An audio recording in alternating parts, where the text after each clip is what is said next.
Beyond codependency, what the early models offered. SLDD, self-love deficit disorder, and egoism provided the first real language for many survivors to articulate their pain. Rosenberg's reframing of self-love deficit as the root of repeated toxic relationships brought clarity to millions of people. Egoism, as a counterpart to narcissism, named the tendency to shrink oneself in the presence of dominant others. These models validate the real experiences of survivors, their patterns, their grief, and their confusion. But here's where these models struggle. Despite their value, these frameworks tend to emphasize personality traits over psychic structures. They describe the outcomes, not the mechanism. MPIT addresses this gap. It argues that what we see post abuse is not just low self esteem or submissiveness, it is structural inversion of the ego. Survivors are not just self abandoning, they are symbolically reversed, operating on borrowed gazes, recycled defenses, and fractured introjects. They are structurally configured to serve others' regulation, even while they appear to be healing. The survivor's false self remains operational. It seeks regulation through intimacy, idealizes new mirrors, be that romantic, social, or professional, and repeats the performance of healed selfhood. This is not codependency, it is a survival structure inherited from early object relations, reactivated by narcissistic inversion. Rebound relationships, romantic or social, offer temporary coherence but are ultimately unsustainable.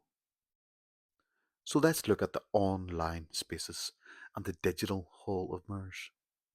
Social media creates a recursive danger.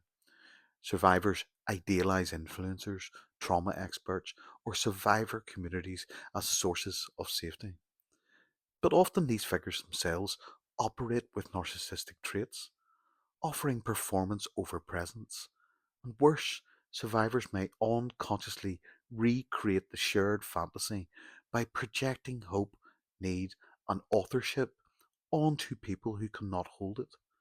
Fractures in this parasocial or peer relationship area become traumatizing.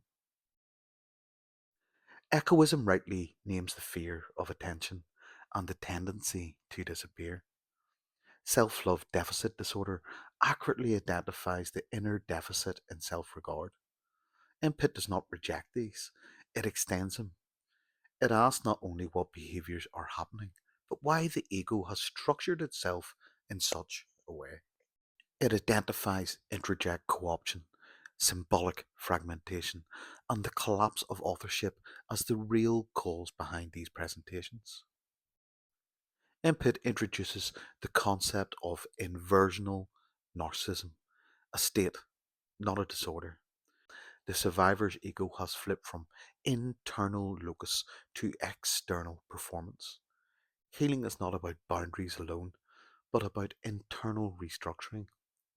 Input helps survivors map introjects, name the split, reclaim regulation, and return to the self as author. There is nothing wrong with you. The theory doesn't matter unless it brings you back to yourself. Use what works and discard the rest. You are not broken. You are inverted symbolically, structurally, emotionally, and this can be seen, held, and healed. No theory owns your pain, but some may light the path. This is what MPIT hopes to do, not to replace, but to honour and extend. Peace out. Loads of love.